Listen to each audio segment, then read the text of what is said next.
dernière partie sur ce document, cette brochure, on a pris quelques minutes pour la travailler. J'ai repassé ça en noir, c'était en blanc.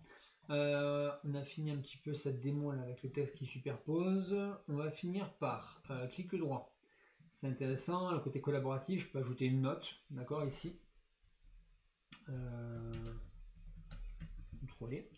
Donc ici ensuite on va voir les petites notes, alors c'est pour les collaborateurs. Moi je préfère les commentaires. Les commentaires, je peux du coup taguer quelqu'un, un collaborateur qui travaille avec moi, pour lui indiquer qu'il faut voilà, vérifier telle et telle partie. Il pourra venir dessus et une fois qu'il aura résolu le problème parce qu'il y a quelque chose à rectifier, il mettra pardon, le commentaire en tâche résolue et du coup ça me permet de savoir que ça a été traité. Ok. Ensuite, on a la partie collaborative, on l'a montré. On a également une partie ici, regardez, on peut voir directement tous les commentaires du document. Et on a une partie chat pour discuter avec les personnes si on travaille du coup en distanciel. Donc ça c'est important.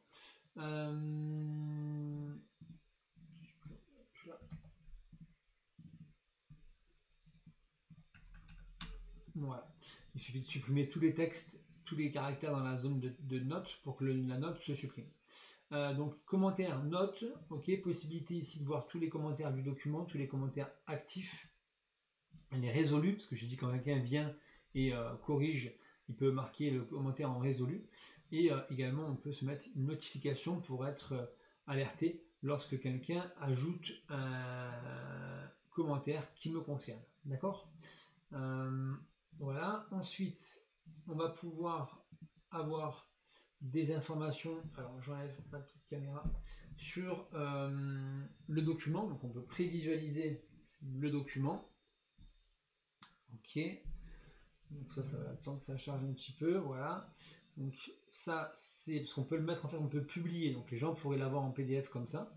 Donc ici il y a 2 pages, on aura, lorsque ça aura fini de charger, les 2 pages qui vont se succéder. On peut balayer d'une page à l'autre en utilisant les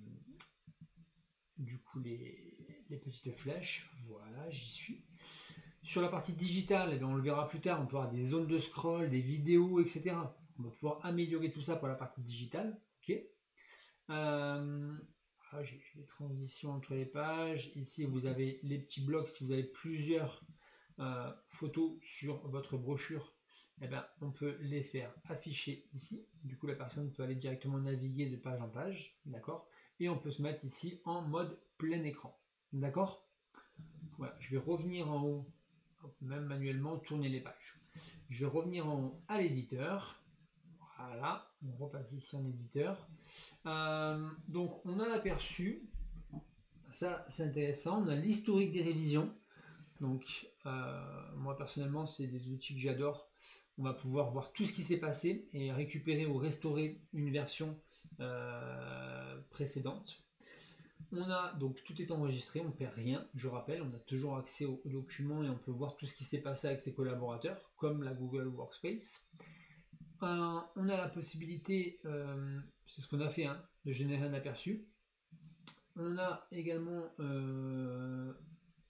la possibilité, donc tout ce qui est réglage de documents, ça va correspondre effectivement à notre document tel qu'on l'a vu dans l'introduction, c'est-à-dire tous les paramètres du document.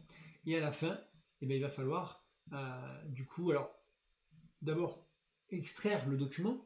Donc pour ça, vous allez le télécharger, par exemple ici c'est une brochure, donc vous allez le télécharger en PDF. Il suffit de cliquer, format PDF. Et du coup là, si je veux que la première page, eh bien, je tape que la première. Si je veux la page sur laquelle que j'ai sélectionné, je sélectionne ça. Imprimer, d'accord, en mode, par exemple là je le mettrai en télécharger, enfin une pièce jointe ou sur le drive, les gens peuvent directement cliquer sur le lien et télécharger mon PDF pour l'afficher sur un écran, pas besoin qu'il soit en format très lourd, donc je vais le prendre en format écran, en PDF, et ici je vais télécharger, et ça va automatiquement pouvoir me le télécharger sur mon ordinateur cette fois-ci. On a différents types de PDF, si c'est pour impression et l'accessibilité pour être sûr d'être compatible avec tous les aperçus PDF. Voilà. Donc on a fait simple et efficace. Voilà ma brochure. Je vais vous proposer ensuite, pourquoi pas, de la digitaliser, cette brochure, pour la rendre beaucoup plus vivante avec des vidéos, avec des zones de scroll. Donc ça, on va le faire dans un deuxième temps. Ce qui est important, je peux la partager. Je peux la partager avec un collaborateur pour qu'il puisse travailler avec moi à distance. Je peux la publier sur le web, c'est-à-dire que je vais avoir un lien dans lequel les gens pourront cliquer et accéder exactement à l'aperçu que vous avez vu en faisant bouger finalement ma brochure, en l'ouvrant et en balayant les pages de ma brochure. Je peux l'intégrer dans un mail et je peux l'intégrer également sur mon site web. D'accord? Si j'ai un site WordPress, je peux prendre du coup, ou autre, je vais prendre du coup mon éditeur de texte et je vais en fait utiliser la partie code et je vais copier-coller tout simplement le code qui est communiqué par le site presse et ça va afficher directement le même aperçu que vous avez vu tout à l'heure, dynamique, mais cette fois directement à l'intérieur de votre site. Et j'ai une option pour partager sur les réseaux sociaux. Donc les gens pourront accéder également à ma brochure, brochure donc dynamique, hein, sur celle qu'on a vue ici, directement avec un lien, et ça sera optimisé pour les réseaux sociaux, donc on peut le partager très facilement. Il y a également des options pour personnaliser l'URL, par exemple. Il y a des choses comme ça qui sont possibles.